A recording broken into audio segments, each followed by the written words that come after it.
স্বাগত বন্ধুরা, মিনুর গপ্পসপ্পর চ্যানেলে তোমরা শুনছ রবীন্দ্রনাথ ঠাকুরের লেখা গুপ্তধন গল্পটি। অমাবস্যার নিশীথ রাত্রি। মৃত্যুঞ্জয় তান্ত্রিক মতে তাহাদের বহুকালের গৃহদেবতা জয়কালীর পূজায় বসিয়াছে।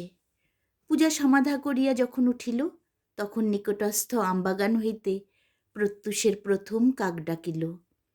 মৃত্যুঞ্জয় পশ্চাতে ফিরিয়া চাহিয়া দেখিল মন্দিরের দ্বার রুদ্ধ রহিয়াছে। তখন সে একবার দেবীর চরণতলে মস্তক ঠেকাইয়া তাহার আসন সরাইয়া দিল। সেই আসনের নিচে হইতে একটি কাঁঠাল কাঠের বাক্স বাহির হইল। পৈতায় চাবি বাঁধা ছিল। সেই চাবি লাগাইয়া মৃত্যুঞ্জয় বাক্সটি খুলিল।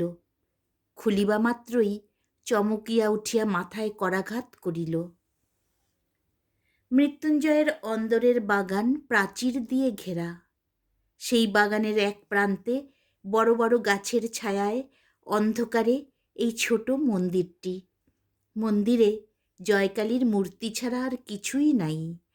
তাহার প্রবেশদ্বার একটি মাত্র। মৃত্যুঞ্জয় বাক্সটি লইয়া অনেকক্ষণ নাড়াচাড়া করিয়া দেখিল। মৃত্যুঞ্জয় বাক্সটি খুলিবার পূর্বে তাহা বন্ধই ছিল, কেহ তাহা ভাঙে নাই।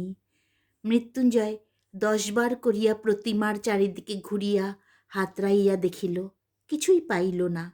পাগলের মতো হইয়া মন্দিরের দ্বার খুলিয়া ফেলিল। তখন ভোরের আলো ফুটিতেছে। মন্দিরের চারিদিকে মৃত্যুঞ্জয় ঘুরিয়া ঘুরিয়া বৃথা আশ্বাসে খুঁজিয়া বেড়াইতে লাগিল। সকাল বেলাকার আলোক যখন পরিস্ফুট হইয়া উঠিল, তখন সে বাহিরের চণ্ডীমণ্ডপে আসিয়া মাথায় হাত দিয়া বসিয়া ভাবিতে লাগিল। সমস্ত রাত্রি অনিদ্রার পর ক্লান্ত শরীরে একটু তন্দ্রা আসিয়াছে। এমন সময় হঠাৎ চমকিয়া উঠিয়া শুনিল, জয় হোক বাবা। সম্মুখে প্রাঙ্গণে এক জটাজুটোধারী সন্ন্যাসী। মৃত্যুঞ্জয় ভক্তিভরে তাহাকে প্রণাম করিল। সন্ন্যাসী তাহার মাথায় হাত দিয়া আশীর্বাদ করিয়া কহিলেন, বাবা, তুমি মনের মধ্যে বৃথা শোক করিতেছ। শুনিয়া মৃত্যুঞ্জয় আশ্চর্য হইয়া উঠিল। কহিল, আপনি অন্তর্যামী, নহিলে আমার শোক কেমন করিয়া বুঝিবেন? আমি তো কাহাকেও কিছু বলি নাই। সন্ন্যাসী কহিলেন, বৎস, আমি বলিতেছি, তোমার যাহা হারাইয়াছে সেজন্য তুমি আনন্দ করো, শোক করিও না।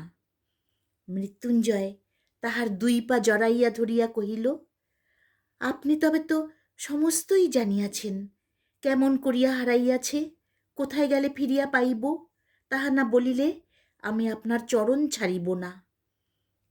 সন্ন্যাসী কহিলেন, আমি যদি তোমার অমঙ্গল কামনা করিতাম তবে বলিতাম, কিন্তু ভগবতী দয়া করিয়া যাহা হরণ করিয়াছেন সেজন্য শোক করিও না। মৃত্যুঞ্জয় সন্ন্যাসীকে প্রসন্ন করিবার জন্য সমস্ত দিন বিবিধ উপচারে তাহার সেবা করিল। পরদিন প্রত্যুষে নিজের গোহাল হইতে লোটা ভরিয়া সফেন দুগ্ধ দুহিয়া লইয়া আসিয়া দেখিল, সন্ন্যাসী নাই। মৃত্যুঞ্জয় যখন শিশু ছিল, যখন তাহার পিতামহ হরিহর একদিন এই চণ্ডীমণ্ডপে বসিয়া তামাক খাইতেছিল, তখন এমনি করিয়াই একটি সন্ন্যাসী জয় হোক বাবা বলিয়া এই প্রাঙ্গণে আসিয়া দাঁড়াইয়াছিলেন। হরিহর সেই সন্ন্যাসীকে কয়েকদিন বাড়িতে রাখিয়া বিধিমতো সেবার দ্বারা সন্তুষ্ট করিল। বিদায়কালে সন্ন্যাসী যখন জিজ্ঞাসা করিলেন, বৎস, তুমি কি চাও? হরিহর কহিল, বাবা, যদি সন্তুষ্ট হইয়া থাকেন তবে আমার অবস্থাটা একবার শুনুন। এককালে এই গ্রামে আমরা সকলের চেয়ে বর্ধিষ্ণু ছিলাম। আমার প্রপিতামহ দূর হইতে কুলি নানাইয়া তাহার এক কন্যার সহিত বিবাহ দিয়াছিলেন। তাহার সেই দৈহিত্র বংশ আমাদিগকেই ফাঁকি দিয়া আজকাল এই গ্রামে বড়লোক হইয়া উঠিয়াছে। আমাদের এখন অবস্থা ভালো নয়, কাজেই ইহাদের অহংকার সহ্য করিয়া থাকি, কিন্তু আর সহ্য হয় না। কি করিলে আবার আমাদের বংশ বড় হইয়া উঠিবে, সেই উপায় বলিয়া দিন, সেই আশীর্বাদ করুন। সন্ন্যাসী ঈষৎ হাসিয়া কহিলেন, বাবা, ছোট হইয়া সুখে থাকো, বড় হইবার চেষ্টায় শ্রেয় দেখি না। কিন্তু হরিহর তবু ছাড়িল না। বংশকে বড় করিবার জন্য সে সমস্ত স্বীকার করিতে রাজি আছে। তখন সন্ন্যাসী তাহার ঝুলি হইতে কাপড়ে মোড়া একটি তুলট কাগজের লিখন বাহির করিলেন। কাগজখানি দীর্ঘ, কোষ্ঠীপত্রের মতো গুটানো। সন্ন্যাসী সেটি মেজের উপরে খুলিয়া ধরিলেন। হরিহর দেখিল তাহাতে নানা প্রকার চক্রে নানা সাংকেতিক চিহ্ন আঁকা, আর সকলের নিম্নে একটি প্রকাণ্ড ছড়া লেখা। তাহার আরম্ভটা এইরূপ: পায়ে ধরে সাধা, রা নাহি দেয় রাধা, শেষে দিল রা, পাগল ছাড়ো পা, তেঁতুল বটের কোলে দক্ষিণে যাও চলে, ঈশান কোণে ঈশানী, কহে দিলাম নিশানী, ইত্যাদি। হরিহর কহিল, বাবা, কিছুই তো বুঝিলাম না। সন্ন্যাসী কহিলেন, কাছে রাখিয়া দাও, দেবীর পূজা করো, তাহার প্রসাদে তোমার বংশে কেহ না কেহ এই লিখন বুঝিতে পারিবে। তখন সে এমন ঐশ্বর্য পাইবে, জগতে যাহার তুলনা নাই। হরিহর মিনতি করিয়া কহিল, বাবাকে বুঝাইয়া দিবেন না? সন্ন্যাসী কহিলেন, না, সাধনা দ্বারা বুঝিতে হইবে।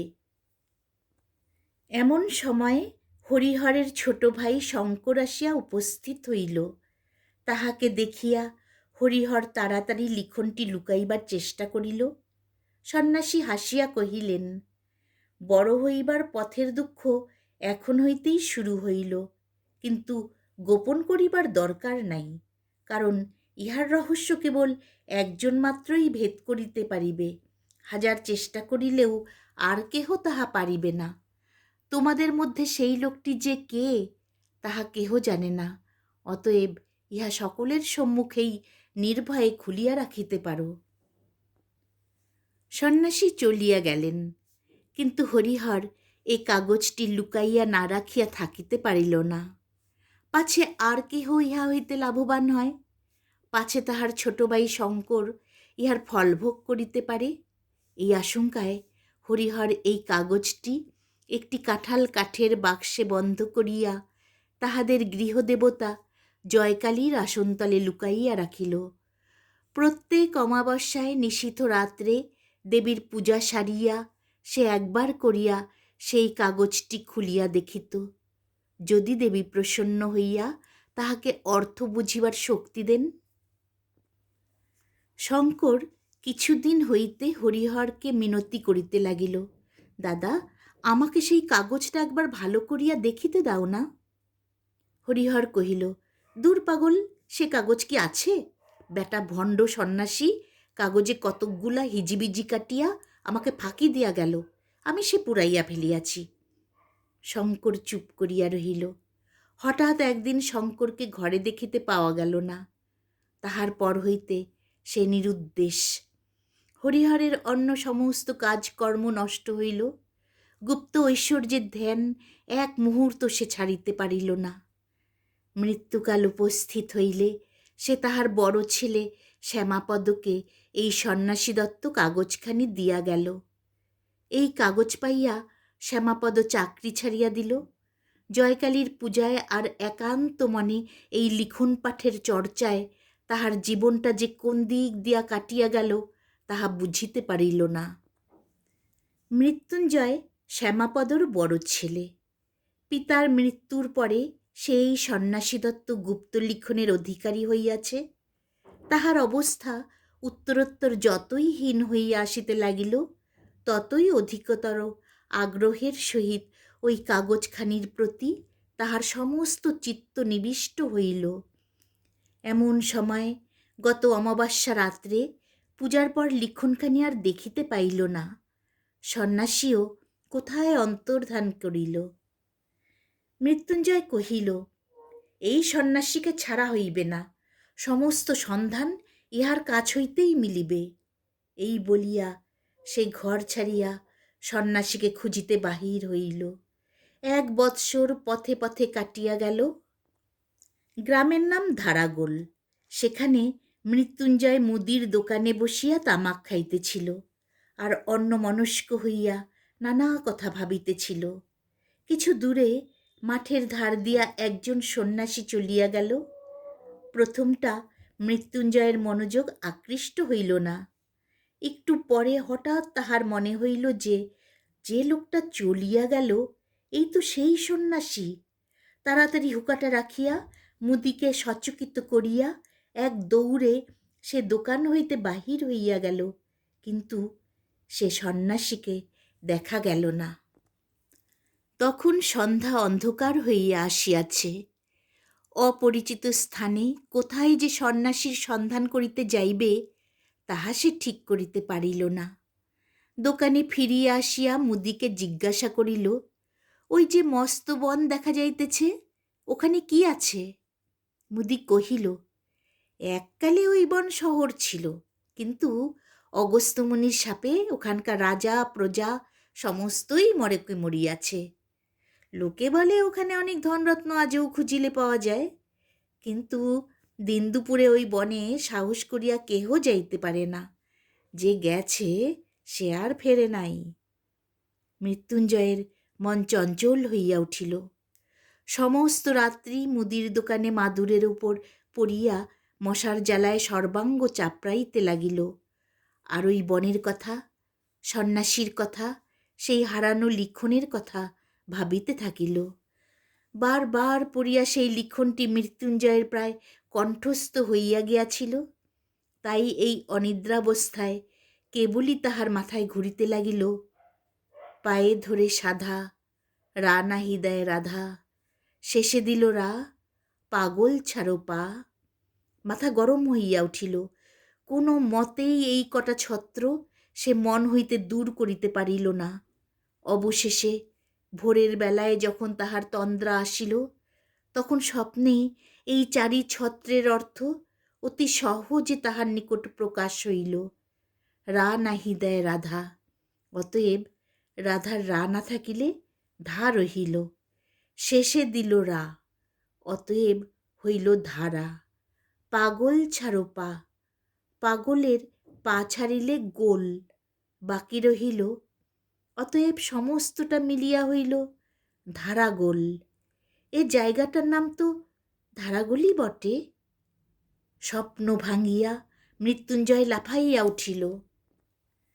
সমস্ত দিন বনের মধ্যে ফিরিয়া সন্ধ্যাবেলায় বহু কষ্টে পথ খুঁজিয়া অনাহারে মৃতপ্রায় অবস্থায় মৃত্যুঞ্জয় গ্রামে ফিরিল। পরদিন চাদরে চিরা বাঁধিয়া পুনর্বার সে বনের মধ্যে যাত্রা করিল। অপরাহ্নে একটা দিঘির ধারে আসিয়া উপস্থিত হইল। দিঘির মাঝখানটা পরিষ্কার জল, আর পাড়ের গায়ে চারিদিকে পদ্ম আর কুমুদের বন। পাথরে বাঁধানো ঘাট ভাঙ্গিয়া চুরিয়া পড়িয়াছে। সেইখানে জলে চিরা ভিজাইয়া খাইয়া দিঘির চারিদিক প্রদক্ষিণ করিয়া দেখিতে লাগিল। দিঘির পশ্চিম পাড়ির প্রান্তে হঠাৎ মৃত্যুঞ্জয় থমকিয়া দাঁড়াইল। দেখিল একটা তেঁতুল গাছকে বেষ্টন করিয়া প্রকাণ্ড বটগাছ উঠিয়াছে। তৎক্ষণাৎ তাহার মনে পড়িল, তেঁতুল বটের কোলে দক্ষিণে যাও চলে। দক্ষিণে কিছু দূর যাইতেই ঘন জঙ্গলের মধ্যে আসিয়া পড়িল। সেখানে সে বেতঝাড় ভেদ করিয়া চলা একেবারে অসাধ্য। যাহা হোক, মৃত্যুঞ্জয় ঠিক করিল এই গাছটাকে কোনো মতে হারাইলে চলিবে না। এই গাছের কাছে ফিরিয়া আসিবার সময় গাছের অন্তরাল দিয়া অনতি দূরে একটি মন্দিরের চূড়া দেখা গেল। সেই দিকের প্রতি লক্ষ্য করিয়া মৃত্যুঞ্জয় এক ভাঙা মন্দিরের কাছে আসিয়া উপস্থিত হইল। দেখিল নিকটে একটা চুল্লি, পোড়া কাঠ আর ছাই পড়িয়া আছে। অতি সাবধানে মৃত্যুঞ্জয় ভগ্নদ্বার মন্দিরের মধ্যে উঁকি মারিল। সেখানে কোনো লোক নাই, প্রতিমা নাই, কেবল একটি কম্বল, কমণ্ডলু আর গেরুয়া উত্তরীয় পড়িয়া আছে। তখন সন্ধ্যা আসন্ন হইয়া আসিয়াছে। গ্রাম বহু দূরে। অন্ধকারে বনের মধ্যে পথ সন্ধান করিয়া যাইতে পারিবে কিনা, তাই এই মন্দিরে মনুষ্য বসতির লক্ষণ দেখিয়া মৃত্যুঞ্জয় খুশি হইল। মন্দির হইতে একটি বৃহৎ প্রস্তরখণ্ড ভাঙিয়া দ্বারের কাছে পড়িয়াছিল। সেই পাথরের উপরে বসিয়া নত শিরে ভাবিতে ভাবিতে মৃত্যুঞ্জয় হঠাৎ পাথরের গায়ে কি যেন লেখা দেখিতে পাইল। ঝুঁকিয়া পড়িয়া দেখিল একটি চক্র আঁকা। তাহার মধ্যে কতক স্পষ্ট, কতক লুপ্তপ্রায় নিম্নলিখিত সাংকেতিক অক্ষর লেখা আছে। এই চক্রটি মৃত্যুঞ্জয়ের সুপরিচিত। কত অমাবস্যা রাত্রে পূজাগৃহে সুগন্ধ ধূপের ধূমে ঘৃত দীপালোকে তুলট কাগজে অঙ্কিত এই চক্রচিহ্নের উপরে ঝুঁকিয়া পড়িয়া রহস্যভেদ করিবার জন্য একাগ্র মনে সে দেবীর প্রসাদ যাচনা করিয়াছে। আজ অভীষ্ট সিদ্ধির অত্যন্ত সন্নিকটে আসিয়া তাহার সর্বাঙ্গ যেন কাঁপিতে লাগিল। পাছে তীরে আসিয়া তরি ডোবে, পাছে সামান্য একটা ভুলে তাহার সমস্ত নষ্ট হইয়া যায়, পাছে সেই সন্ন্যাসী পূর্বে আসিয়া সমস্ত উদ্ধার করিয়া লইয়া গিয়া থাকে। এই আশঙ্কায় তাহার বুকের মধ্যে তোলপাড় করিতে লাগিল। এখন যে তাহার কি কর্তব্য তাহা সে ভাবিয়া পাইল না। তাহার মনে হইল সে হয়তো তাহার ঐশ্বর্য ভাণ্ডারের ঠিক উপরেই বসে আছে, অথচ কিছুই জানিতে পাইতেছে না। বসিয়া বসিয়া সে কালী নাম জপ করিতে লাগিল। সন্ধ্যার অন্ধকার নিবিড় হইয়া আসিল। ঝিল্লির ধ্বনিতে বনভূমি মুখর হইয়া উঠিল। এমন সময় কিছু দূর ঘন বনের মধ্যে অগ্নির দীপ্তি দেখা গেল। মৃত্যুঞ্জয় তাহার প্রস্তারসান ছাড়িয়া উঠিয়া পড়িল আর সেই শিখা লক্ষ্য করিয়া চলিতে লাগিল। বহু কষ্টে কিছু দূর গিয়া একটা অশ্বত্থ গাছের গুড়ির অন্তরাল হইতে স্পষ্ট দেখিতে পাইল তাহার সেই পরিচিত সন্ন্যাসী অগ্নির আলোকে সেই তুলটের লিখন মেলিয়া একটা কাঠি দিয়া ছায়ের উপরে একমনে অঙ্ক কষিতেছে। মৃত্যুঞ্জয়ের ঘরের সেই পৈতৃক তুলটের লিখন। আরে ভণ্ড চোর! এই জন্যই সে মৃত্যুঞ্জয়কে শোক করিতে নিষেধ করিয়াছিল বটে। সন্ন্যাসী একবার করিয়া অঙ্ক কষিতেছে আর একটা মাপকাঠি লইয়া জমি মাপিতেছে। কেউ দূর মাপিয়া হতাশ হইয়া ঘাড় নাড়িয়া পুনর্বার আসিয়া অঙ্ক কষিতে প্রবৃত্ত হইতেছে।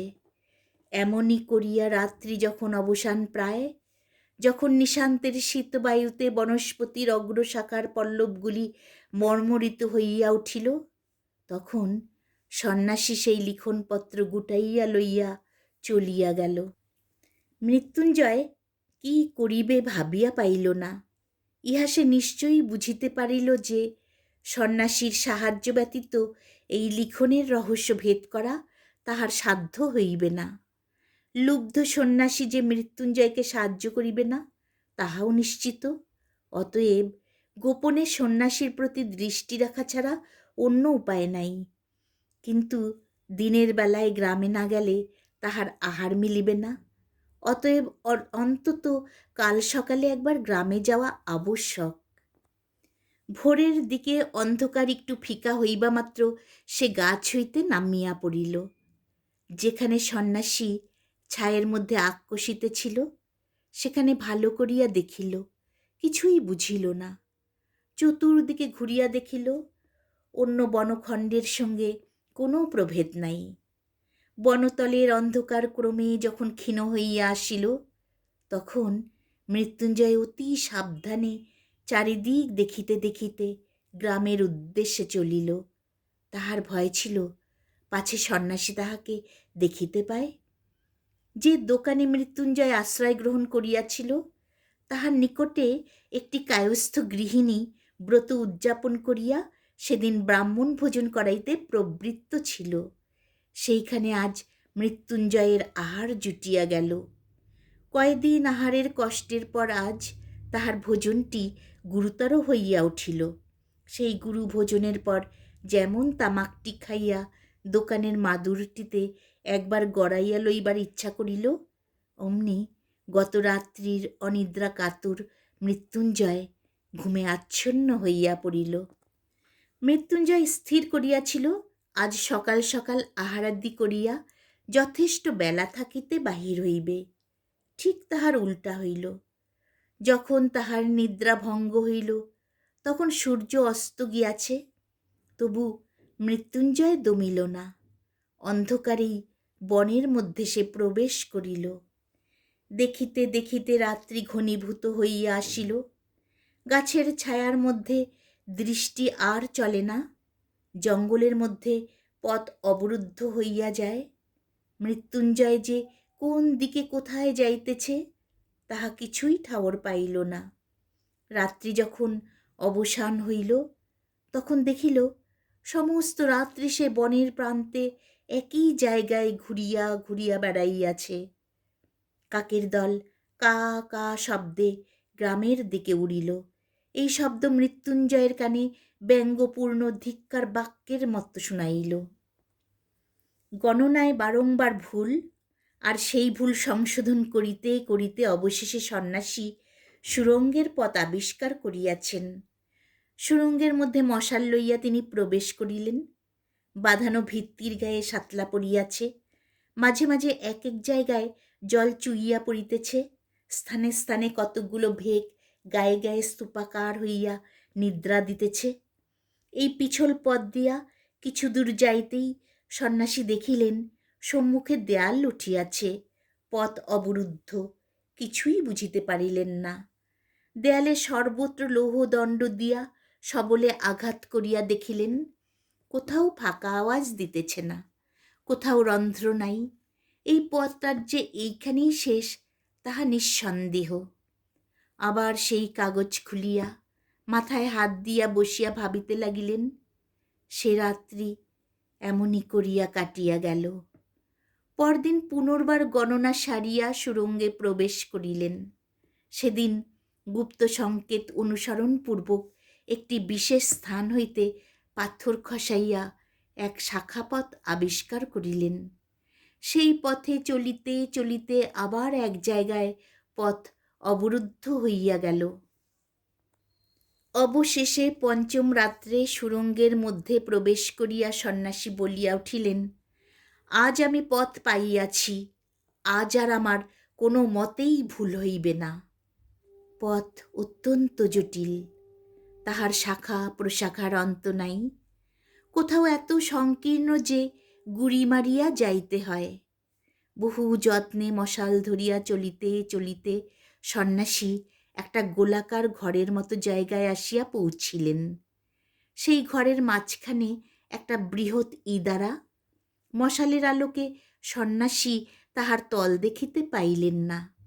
ঘরের ছাদ হইতে একটা মোটা প্রকাণ্ড লৌহ শৃঙ্খল ইদারার মধ্যে নামিয়া গিয়াছে। সন্ন্যাসী প্রাণপণ বল ঠেলিয়া এই শৃঙ্খলটাকে অল্প একটুখানি নাড়াইবা মাত্র ঠং করিয়া একটা শব্দ ইদারার গহ্বর হইতে উত্থিত হইয়া ঘরময় প্রতিধ্বনিত হইতে লাগিল। সন্ন্যাসী উচ্চৈঃস্বরে বলিয়া উঠিলেন, পাইয়াছি। যেমন বলা অমনি সেই ঘরের ভাঙ্গা ভিত্তি হইতে একটা পাথর গড়াইয়া পড়িল, আর সেই সঙ্গে আর একটি কি সচেতন পদার্থ ধপ করিয়া পড়িয়া চিৎকার করিয়া উঠিল। সন্ন্যাসী এই অকস্মাৎ শব্দে চমকিয়া উঠিতেই তাহার হাত হইতে মশাল পড়িয়া নিবিয়া গেল। সন্ন্যাসী জিজ্ঞাসা করিলেন, তুমি কে? কোনো উত্তর পাইলেন না। তখন অন্ধকারে হাতড়াইতে গিয়া তাহার হাতে একটি মানুষের দেহ ঠেকিল। তাহাকে নাড়া দিয়া জিজ্ঞাসা করিলেন, কে তুমি? কোনো উত্তর পাইলেন না। লোকটা অচেতন হইয়া গেছে। তখন চকমকি ঠুকিয়া ঠুকিয়া সন্ন্যাসী অনেক কষ্টে মশাল ধরাইলেন। ইতিমধ্যে সেই লোকটাও সংজ্ঞাপ্রাপ্ত হইল, আর উঠিবা মাত্র চেষ্টা করিয়া বেদনায় আর্তনাদ করিয়া উঠিল। সন্ন্যাসী কহিলেন, এ কি, মৃত্যুঞ্জয় যে, তোমার এই মতে হইল কেন? মৃত্যুঞ্জয় কহিল, বাবা, মাপ করো, ভগবান আমাকে শাস্তি দিয়াছেন। তোমাকে পাথর ছুঁড়িয়া মারিতে গিয়া সামলাইতে পারি নাই, পিছলে পাথর শুদ্ধ আমি পড়িয়া গেছি, পাটা নিশ্চয়ই ভাঙ্গিয়া গেছে। সন্ন্যাসী কহিলেন, আমাকে মারিয়া তোমার কি লাভ হইত? মৃত্যুঞ্জয় কহিল, লাভের কথা তুমি জিজ্ঞাসা করিতেছ? তুমি কিসের লোভে আমার পূজাঘর হইতে লিখনখানি চুরি করিয়া এই সুরঙ্গের মধ্যে ঘুরিয়া বেড়াইতেছ? তুমি চোর, তুমি ভণ্ড। আমার পিতামহকে যে সন্ন্যাসী ওই লিখনখানি দিয়াছিলেন, তিনি বলিয়াছিলেন, আমাদেরই বংশের কেহ এই লিখনের সংকেত বুঝিতে পারিবে, এই গুপ্ত ঐশ্বর্য আমাদেরই বংশের প্রাপ্য। তাই আমি এই কয়দিন না খাইয়া না ঘুমাইয়া ছায়ার মতো তোমার পশ্চাতে ফিরিয়াছি। আজ যখন তুমি বলিয়া উঠিলে পাইয়াছি, তখন আমি আর থাকিতে পারিলাম না। আমি তোমার পশ্চাতে আসিয়া ওই গর্তটার ভিতরে লুকাইয়া বসিয়াছিলাম। ওখান হইতে একটা পাথর খসাইয়া তোমাকে মারিতে গেলাম, কিন্তু শরীর দুর্বল, জায়গাটাও অত্যন্ত পিছল, তাই পড়িয়া গেছি। এখন তুমি আমাকে মারিয়া ফেলো, সেও ভালো, আমি যক্ষ হইয়া এই ধন আগলাইব। কিন্তু তুমি ইহা লইতে পারিবে না, কোনো মতেই না। যদি লইতে চেষ্টা করো, আমি ব্রাহ্মণ, তোমাকে অভিশাপ দিয়া এই কূপের মধ্যে ঝাঁপ দিয়া আত্মহত্যা করিব। এ ধন তোমার ব্রহ্মরক্ত গোরক্ত তুল্য হইবে। এ ধন তুমি কোনো দিন সুখে ভোগ করিতে পারিবে না। আমাদের পিতা পিতামহ এই ধনের উপরে সমস্ত মন রাখিয়া মরিয়াছেন। এই ধনের ধ্যান করিতে করিতে আমরা দরিদ্র হইয়াছি। এই ধনের সন্ধানে আমি বাড়িতে অনাথা স্ত্রী ও শিশু সন্তান ফেলিয়া, আহার নিদ্রা ছাড়িয়া, লক্ষ্মী ছাড়া পাগলের মতো মাঠে ঘাটে ঘুরিয়া বেড়াইতেছি। এ ধন তুমি আমার চোখের সম্মুখে কখনো লইতে পারিবে না। সন্ন্যাসী কহিলেন, মৃত্যুঞ্জয়, তবে শোনো, সমস্ত কথা তোমাকে বলি। তুমি জানো, তোমার পিতামহের এক কনিষ্ঠ সহোদর ছিল, তার নাম ছিল শঙ্কর। মৃত্যুঞ্জয় কহিল, হাঁ, তিনি নিরুদ্দেশ হইয়া বাহির হইয়া গিয়াছেন। সন্ন্যাসী কহিলেন, আমি সেই শঙ্কর। মৃত্যুঞ্জয় হতাশ হইয়া দীর্ঘ নিঃশ্বাস ফেলিল। এতক্ষণ এই গুপ্তধনের উপর তাহার যে একমাত্র দাবি সে সাব্যস্ত করিয়া বসিয়াছিল, তাহারই বংশের আত্মীয় আসিয়া সে দাবি নষ্ট করিয়া দিল। শঙ্কর কহিলেন, দাদা সন্ন্যাসীর নিকট হইতে লিখন পাইয়া অবধি আমার কাছে তাহা বিধি মতে লুকাইবার চেষ্টা করিতেছিলেন, কিন্তু তিনি যতই গোপন করিতে লাগিলেন, আমার ঔৎসুক্য ততই বাড়িয়া উঠিল। তিনি দেবীর আসনের নিচে বাক্সের মধ্যে ওই লিখনখানি লুকাইয়া রাখিয়াছিলেন। আমি তাহার সন্ধান পাইলাম, আর দ্বিতীয় চাবি বানাইয়া প্রতিদিন অল্প অল্প করিয়া সমস্ত কাগজখানা নকল করিতে লাগিলাম। যেদিন নকল শেষ হইল, সেই দিনই আমি এই ধনের সন্ধানে ঘর ছাড়িয়া বাহির হইলাম। আমারও ঘরে অনাথা স্ত্রী এবং একটি শিশু সন্তান ছিল। আজ তাহারা কেহ বাঁচিয়া নাই। কত দেশ দেশান্তরে ভ্রমণ করিয়াছি, তাহা বিস্তারিত বর্ণনার প্রয়োজন নাই। সন্ন্যাসী দত্ত এই লিখন নিশ্চয়ই কোনো সন্ন্যাসী আমাকে বুঝাইয়া দিতে পারিবেন, এই মনে করিয়া অনেক সন্ন্যাসীর আমি সেবা করিয়াছি। অনেক ভণ্ড সন্ন্যাসী আমার ওই কাগজের সন্ধান পাইয়া তাহা হরণ করিবারও চেষ্টা করিয়াছে।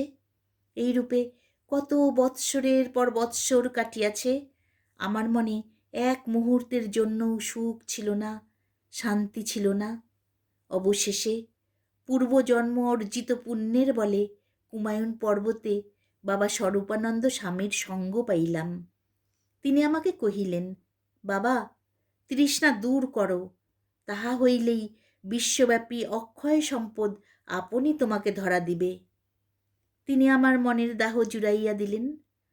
তাহার প্রসাদে আকাশের আলোক আর ধরণীর শ্যামলতা আমার কাছে রাজসম্পদ হইয়া উঠিল।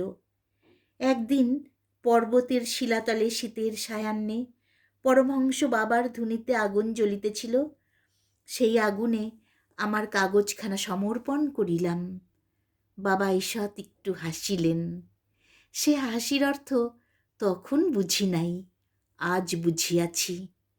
তিনি নিশ্চয়ই মনে মনে বলিয়াছিলেন, কাগজখানা ছাই করিয়া ফেলা সহজ, কিন্তু বাসনা এত সহজে ভস্মসাৎ হয় না।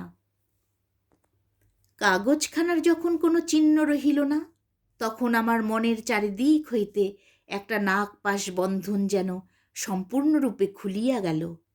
মুক্তির অপূর্ব আনন্দে আমার চিত্ত পরিপূর্ণ হইয়া উঠিল। আমি মনে করিলাম, এখন হইতে আমার আর কোনো ভয় নাই। আমি জগতে কিছুই চাহি না। ইহার অনতিকাল পরে পরমহংস বাবার সঙ্গ হইতে চ্যুত হইলাম। তাহাকে অনেক খুঁজিলাম, কোথাও তাহার দেখা পাইলাম না। আমি তখন সন্ন্যাসী হইয়া নিরাসক্ত চিত্তে ঘুরিয়া বেড়াইতে লাগিলাম। অনেক বৎসর কাটিয়া গেল, সেই লিখনের কথা প্রায় ভুলিয়াই গেলাম।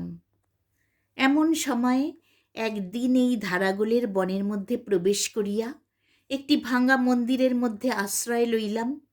দুই একদিন থাকিতে থাকিতে দেখিলাম মন্দিরের ভিতে স্থানে স্থানে নানা প্রকার চিহ্ন আঁকা আছে। এই চিহ্নগুলি আমার পূর্ব পরিচিত। এককালে বহুদিন যাহার সন্ধানে ফিরিয়াছিলাম, তাহার যে নাগাল পাওয়া যাইতেছে তাহাতে আমার সন্দেহ রহিল না। আমি কহিলাম, এখানে আর থাকা হইবে না, এই বন ছাড়িয়া চলিলাম। কিন্তু ছাড়িয়ে যাহা ঘটিল না। মনে হইল, দেখাই যাক না কি আছে। কৌতূহল একেবারে নিবৃত্ত করিয়াই যাওয়া ভালো। চিহ্নগুলা লইয়া অনেক আলোচনা করিলাম, কোনো ফল হইল না। বার মনে হইতে লাগিল, কেন সে কাগজখানা পুড়াইয়া ফেলিলাম, সেখানা রাখিলেই বা কি ক্ষতি ছিল। তখন আবার আমার সেই জন্মগ্রামে গেলাম। আমাদের পৈতৃক ভিটার নিতান্ত দুরবস্থা দেখিয়া মনে করিলাম, আমি সন্ন্যাসী, আমার ধনরত্নে কোনো প্রয়োজন নাই। কিন্তু এই গরিবরা তো গৃহী, সেই গুপ্ত সম্পদ ইহাদের জন্য উদ্ধার করিয়া দিলে তাহাতে দোষ নাই। সেই লিখন কোথায় আছে জানিতাম, তাহা সংগ্রহ করা আমার পক্ষে কিছু মাত্র কঠিন হইল না। তাহার পরে একটি বৎসর ধরিয়া এই কাগজখানা লইয়া এ নির্জন বনের মধ্যে গণনা করিয়াছি আর সন্ধান করিয়াছি। মনে আর কোনো চিন্তা ছিল না। যত বারংবার বাধা পাইতে লাগিলাম, ততই উত্তরোত্তর আগ্রহ আরও বাড়িয়া চলিল। উন্মত্তের মতো অহরাত্র এই এক অধ্যবসায়ে নিবিষ্ট রহিলাম। ইতিমধ্যে কখন তুমি আমার অনুসরণ করিতেছ তাহা জানিতে পারি নাই। আমি সহজ অবস্থায় থাকিলে তুমি কখনোই নিজেকে আমার কাছে গোপন রাখিতে পারিতে না। কিন্তু আমি তন্ময় হইয়াছিলাম। বাহিরের ঘটনা আমার দৃষ্টি আকর্ষণ করিত না। তাহার পরে যাহা খুঁজিতেছিলাম, আজ এইমাত্র তাহা আবিষ্কার করিয়াছি। এখানে যাহা আছে, পৃথিবীতে কোনো রাজরাজেশ্বরের ভাণ্ডারেও এত ধন নাই। আর একটি মাত্র সংকেত ভেদ করিলেই সেই ধন পাওয়া যাইবে। এই সংকেতটি সর্বাপেক্ষা দুরূহ, কিন্তু এই সংকেতেও আমি মনে মনে ভেদ করিয়াছি। সেই জন্যেই পাইয়াছি বলিয়া মনের উল্লাসে চিৎকার করিয়া উঠিয়াছিলাম। যদি ইচ্ছা করি তবে আর এক দণ্ডের মধ্যে সেই স্বর্ণমাণিক্যের ভাণ্ডারের মাঝখানে গিয়া দাঁড়াইতে পারি। মৃত্যুঞ্জয় শঙ্করের পা জড়াইয়া ধরিয়া কহিল, তুমি সন্ন্যাসী, তোমার তো ধনের কোনো প্রয়োজন নাই। আমাকে সেই ভাণ্ডারের মধ্যে লইয়া চলো, আমাকে বঞ্চিত করিও না। শঙ্কর কহিলেন, আজ আমার শেষ বন্ধন মুক্ত হইয়াছে। তুমি ওই যে পাথর ফেলিয়া আমাকে মারিবার জন্য উদ্যত হইয়াছিলে, তাহার আঘাত আমার শরীরে লাগে নাই, কিন্তু তাহা আমার মহাবরণকে ভেদ করিয়াছে। তৃষ্ণার করাল মূর্তি আজ আমি দেখিলাম। আমার গুরু পরমহংসদেবের নিগুড় প্রশান্ত হাস্য এতদিন পরে আমার অন্তরের কল্যাণ দ্বীপে অনির্বাণ আলোক শিখা জ্বালাইয়া তুলিল। মৃত্যুঞ্জয় শঙ্করের পা ধরিয়া পুনরায় কাতর স্বরে কহিল, তুমি মুক্ত পুরুষ, আমি মুক্ত নহি, আমি মুক্তি চাহি না, আমাকে এই ঐশ্বর্য হইতে বঞ্চিত করিতে পারিবে না।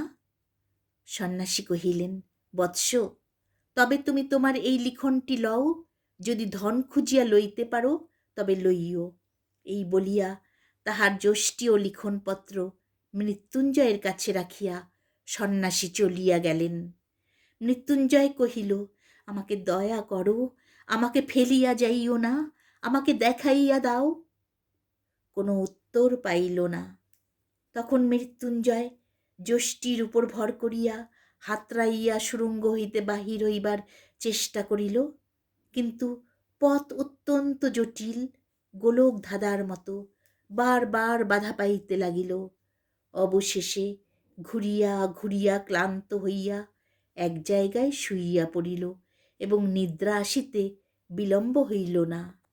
ঘুম হইতে যখন জাগিল, তখন রাত্রি কি দিন কি কত বেলা তাহা জানিবার কোনো উপায় ছিল না।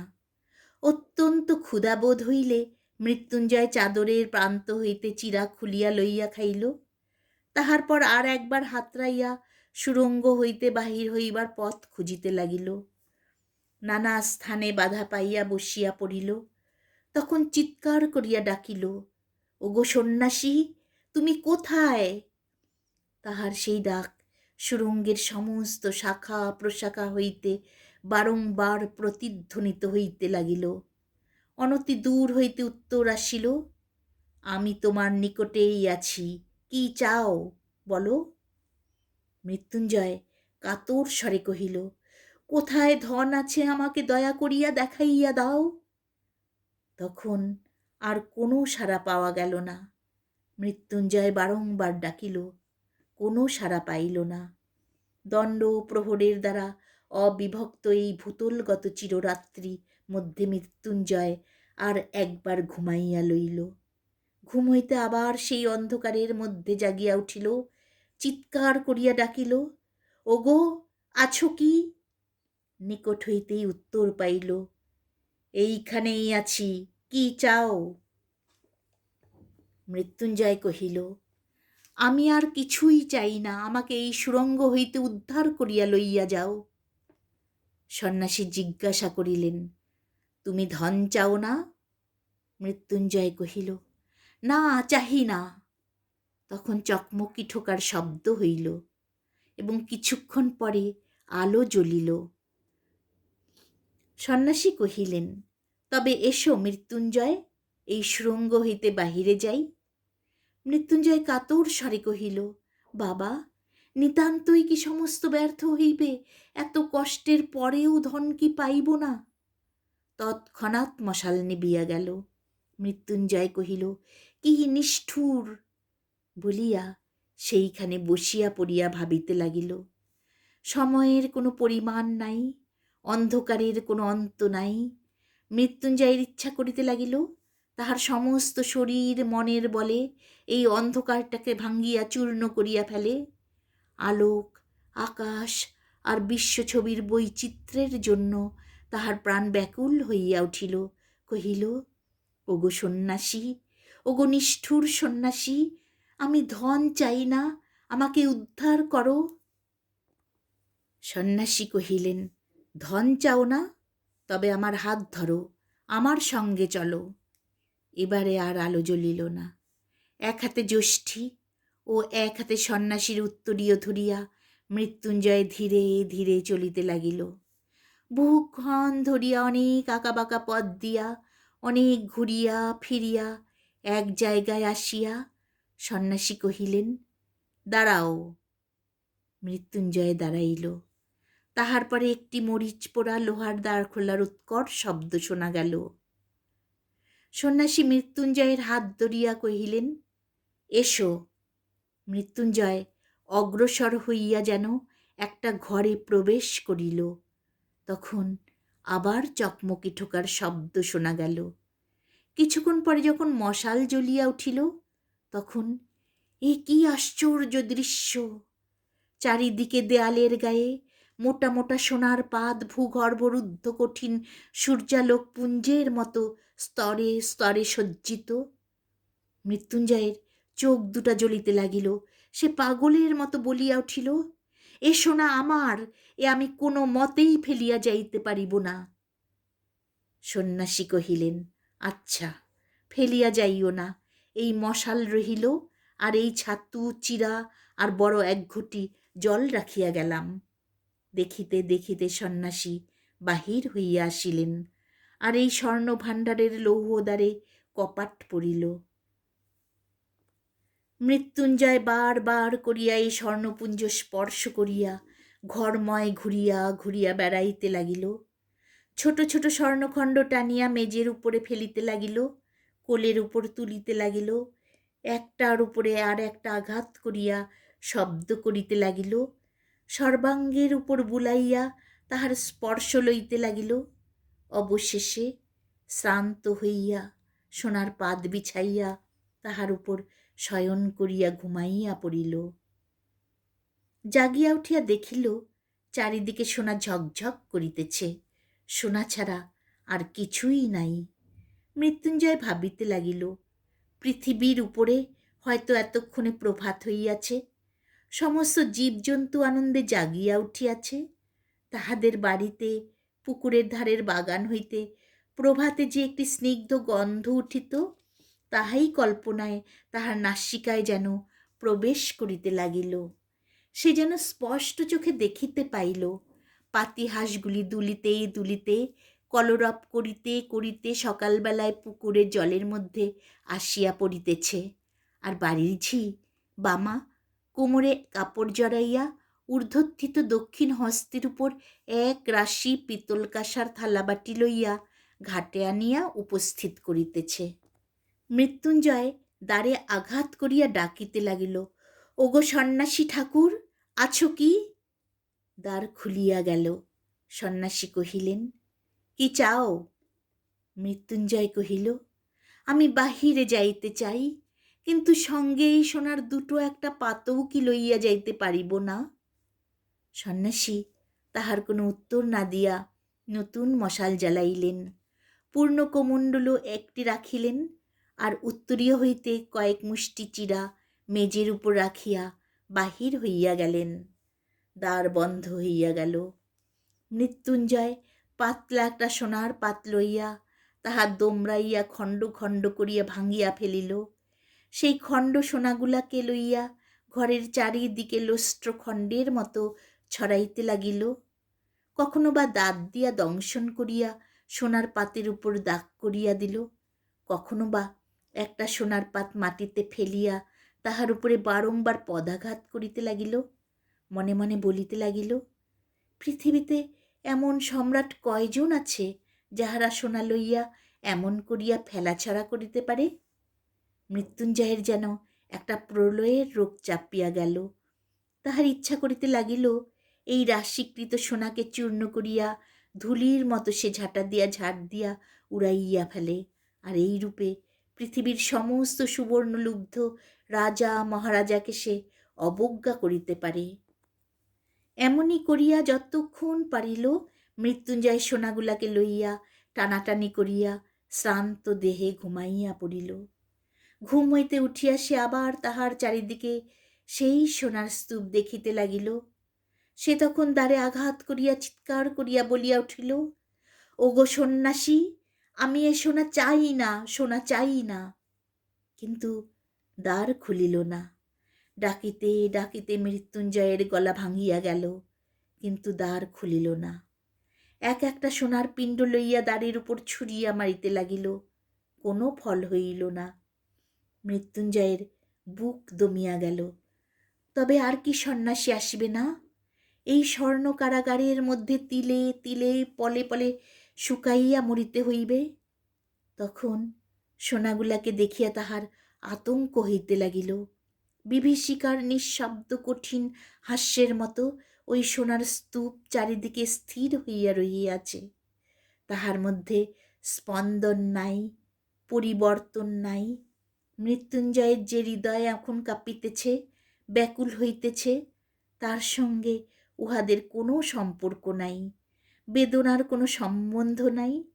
এই সোনার পিণ্ডগুলা আলোক চায় না, আকাশ চায় না, বাতাস চায় না, প্রাণ চায় না, মুক্তি চায় না। ইহারা এই চির অন্ধকারের মধ্যে চিরদিন উজ্জ্বল হইয়া, কঠিন হইয়া, স্থির হইয়া রহিয়াছে। পৃথিবীতে এখন কি গোধূলি আসিয়াছে? আহা, সেই গোধূলির স্বর্ণ, সেই স্বর্ণ কেবল ক্ষণকালের জন্য চোখ জুড়াইয়া অন্ধকারের প্রান্তে কাঁদিয়া বিদায় লইয়া যায়। তাহার পরে কুটিরের প্রাঙ্গণ তলে সন্ধ্যা তারা এক দৃষ্টে চাহিয়া থাকে। গোষ্ঠে প্রদীপ জ্বালাইয়া বধূ ঘরের কোণে সন্ধ্যাদীপ স্থাপন করে। মন্দিরে আরতির ঘণ্টা বাজিয়া ওঠে। গ্রামের ঘরের অতি ক্ষুদ্রতম তুচ্ছতম ব্যাপার আজ মৃত্যুঞ্জয়ের কল্পনা দৃষ্টির কাছে উজ্জ্বল হইয়া উঠিল। তাহাদের সেই যে ভোলা কুকুরটা লেজে মাথায় এক হইয়া উঠোনের প্রান্তে সন্ধ্যার পর ঘুমাইতে থাকিত, সে কল্পনাও তাহাকে যেন ব্যথিত করিতে লাগিল।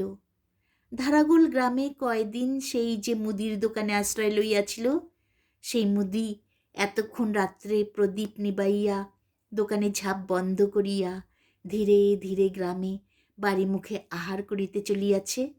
এই কথা স্মরণ করিয়া তাহার মনে হইতে লাগিল, মুদি কি সুখেই আছে। আজ কি বার কে জানে? যদি রবিবার হয় তবে এতক্ষণে হাটের লোক যে যার আপন আপন বাড়ি ফিরিতেছে, সংঘচ্যুত সাথীকে ঊর্ধ্বস্বরে ডাক পাড়িতেছে, দল বাঁধিয়া খেয়া নৌকায় পার হইতেছে, মেঠো রাস্তা ধরিয়া শস্যক্ষেতের আল বাহিয়া পল্লীর শুষ্ক বংশপত্র খচিত অঙ্গন পার্শ্ব দিয়া চাষি লোক হাতে দুটো একটা মাছ ঝুলাইয়া মাথায় একটা চুপড়ি লইয়া অন্ধকারে আকাশ ভরা তারার ক্ষীণালোকে গ্রামে গ্রামান্তরে চলিয়াছে। ধরণীর উপরিতলে এই বিচিত্র বৃহৎ চিরচঞ্চল জীবযাত্রার মধ্যে তুচ্ছতম দীনতম হইয়া নিজের জীবন মিশাইবার জন্য শতস্তর মৃত্তিকা ভেদ করিয়া তাহার কাছে লোকালয়ের আহ্বান আসিয়া পৌঁছতে লাগিল। সেই জীবন, সেই আকাশ, সেই আলোক পৃথিবীর সমস্ত মণিমাণিক্যের চেয়ে তাহার কাছে দুর্মূল্য বোধ হইতে লাগিল। তাহার মনে হইতে লাগিল, কেবল ক্ষণকালের জন্য একবার যদি আমার সেই শ্যামাজননী ধরত্রীর ধূলিক্রোড়ে সেই উন্মুক্ত আলোকিত নীলাম্বরের তলে সেই তৃণপত্রের গন্ধবাসিত বাতাস বুক ভরিয়া একটি মাত্র শেষ নিঃশ্বাসে গ্রহণ করিয়া মরিতে পারি, তাহা হইলেও জীবন সার্থক হয়। এমন সময় দ্বার খুলিয়া গেল। সন্ন্যাসী ঘরে প্রবেশ করিয়া কহিলেন, মৃত্যুঞ্জয়, কি চাও? সে বলিয়া উঠিল, আমি আর কিছুই চাই না। আমি এই সুরঙ্গ হইতে, অন্ধকার হইতে, গোলকধাঁধা হইতে, এই সোনার গারদ হইতে বাহির হইতে চাই। আমি আলোক চাই, আকাশ চাই, মুক্তি চাই। সন্ন্যাসী কহিলেন, এই সোনার ভাণ্ডারের চেয়ে মূল্যবান রত্নভাণ্ডার এখানে আছে, একবার যাইবে না? মৃত্যুঞ্জয় কহিল, না, যাইব না। সন্ন্যাসী কহিলেন, একবার দেখিয়া আসিবার কৌতূহলও নাই? মৃত্যুঞ্জয় কহিল, না, আমি দেখিতেও চাই না। আমাকে যদি কৌপিন পরিয়া ভিক্ষা করিয়া বেড়াইতে হয়, তবু আমি এখানে এক মুহূর্তও কাটাইতে ইচ্ছা করি না। সন্ন্যাসী কহিলেন, আচ্ছা, তবে এসো। মৃত্যুঞ্জয়ের হাত ধরিয়া সন্ন্যাসী তাহাকে সেই গভীর কূপের সম্মুখে লইয়া গেলেন। তাহার হাতে সেই লিখনপত্র দিয়া কহিলেন, এখানি লইয়া তুমি কি করিবে? মৃত্যুঞ্জয় সে পত্রখানি টুকরা টুকরা করিয়া ছিঁড়িয়া কূপের মধ্যে নিক্ষেপ করিল। গল্পটি এখানেই শেষ হলো।